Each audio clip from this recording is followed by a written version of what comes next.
대한민국 강원도 일부 지역에는 일제감정기 지도에 표시된 간이역들이 있었다.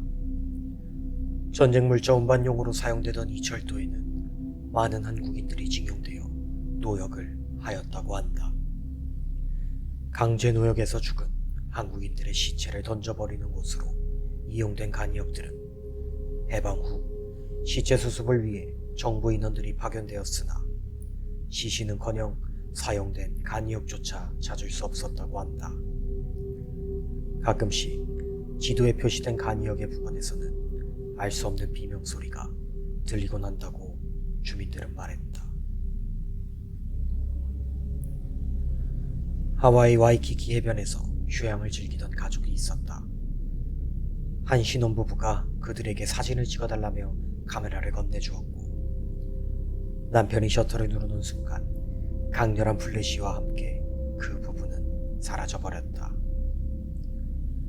사건을 접수받고 출동한 경찰은 남편에게서 카메라를 받아 찍은 사진을 확인해보니 검게 그을린 두 노인의 시체가 찍혀 있었다고 한다.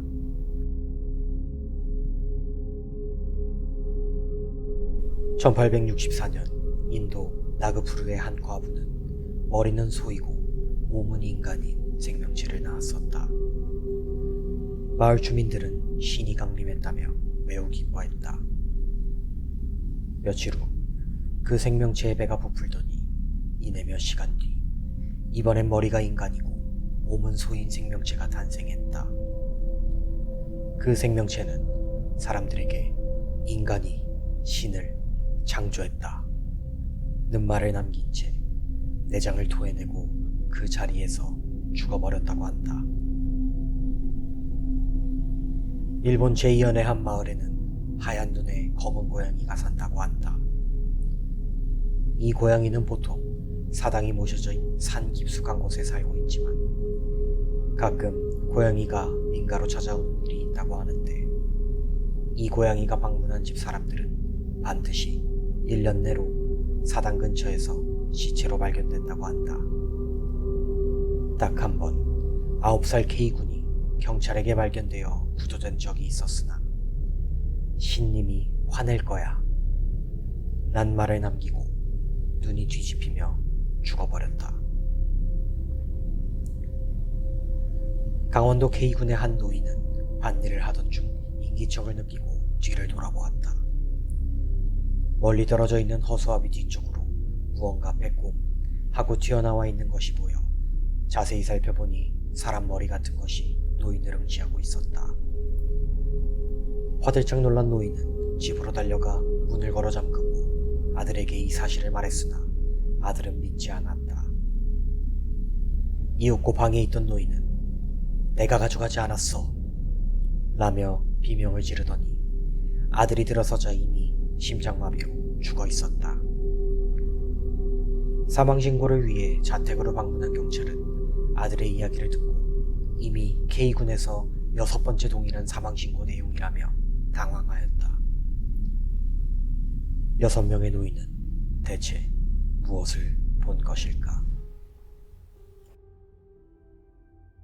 두 눈을 깜빡이지 않은 채 계속해서 거울을 바라보면 얼굴의 왼쪽 부분부터 서서히 변해 이윽고 다음 생에 자신의 얼굴을 볼 수 있다고 한다. 여자가 보인 사람부터 늙은 노인의 모습을 본 사람까지 다양했지만 한 남성만은 파충류의 피부를 가진 뱀의 머리로 변한 자신을 보았다고 했다. 이 남성이 본 미래에서 인류는 무엇으로 변해 있는 것일까?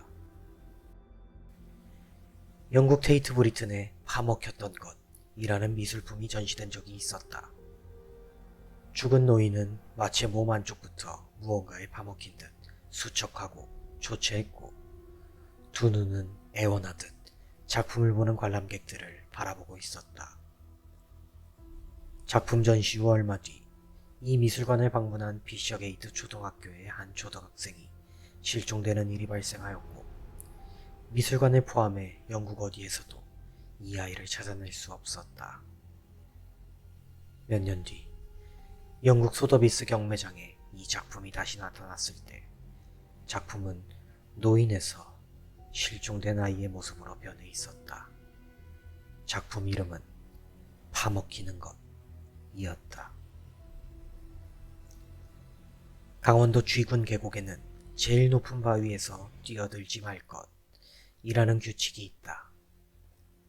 과거 물놀이를 즐기던 중학생 K군은 친구들에게 자신의 담력을 보여주고 싶어 제일 높은 바위에서 다이빙을 하였다. 엄청난 기포와 함께 K군은 계곡으로 빨려 들어갔고 다시는 물 밖으로 나오지 않았다. 며칠 후 K군의 시체는 인근 도로에서 발견되었다. 이상한 점은 K군의 사인은 익사가 아닌 급격한 영양실조로 인한 아사였다는 점이다. 슬로바키아 트르나바주 마녀의 집이라 불리는 작은 아파트가 있다. 이 5층짜리 건물은 평소에는 평범하게 계단으로 모든 층을 갈 수 있지만 가끔 아무리 계단을 오르고 내려도 4층이 나오지 않는다고 한다. 소문에 따르면 이 건물 4층에는 흑마법에 심취한 종교 집단이 집회 장소로 사용하던 방이 있었고 일종의 의식을 거쳐 4층 전체가 다른 세상을 잇는 도개교의 역할을 하게 만들었다고 한다. 1902년 이탈리아에서 퇴근 후 돌아온 제이는 오늘 하루는 어땠어? 라는 질문에 매일매일이 비슷하다 간단히 대답 후 냉장고로 향했다. 우유를 꺼내 마시던 제이는 문득 본인은 혼자 살고 있다는 사실을 깨달았고 황급히 목소리가 들린 안방으로 뛰어갔지만 그곳에는 아무도 없었다고 한다. 마음에 걸리는 사실은 방금까지 누가 누워 있었는 듯 베개가 사람 머리 모양만큼 움푹 파여 있었다고 한다.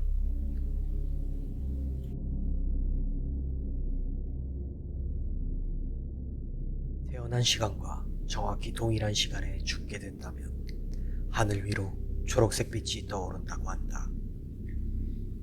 이는 지금까지도 종종 목격되고 있는데 20세기 한국의 H기도원에서 신도들이 집단으로 사망했을 당시에도 하늘 위로 수십 개의 초록빛들이 떠올라 몇 분 동안 서성였다고 한다.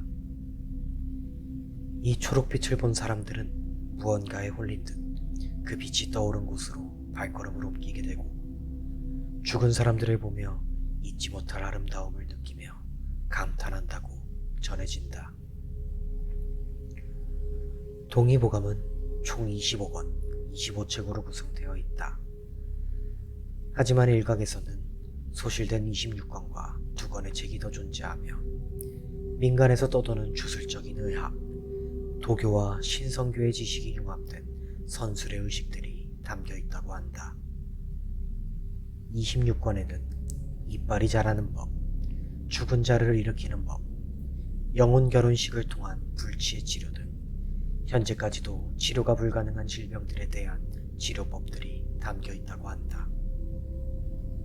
1710년 한양에서는 동의보감에 적힌 방식대로 치료를 하였더니 노인의 입에서 젊은이의 것처럼 이빨이 튼튼하게 다시 자라났다는 야사가 있었으며 1832년에는 나병에 걸린 이들에게 쥐의 젖과 도마뱀의 창자 그리고 검열의 내장을 섞은 약을 뿌렸더니 떨어진 살점에서 새로운 살이 순식간에 솟아났다고 한다.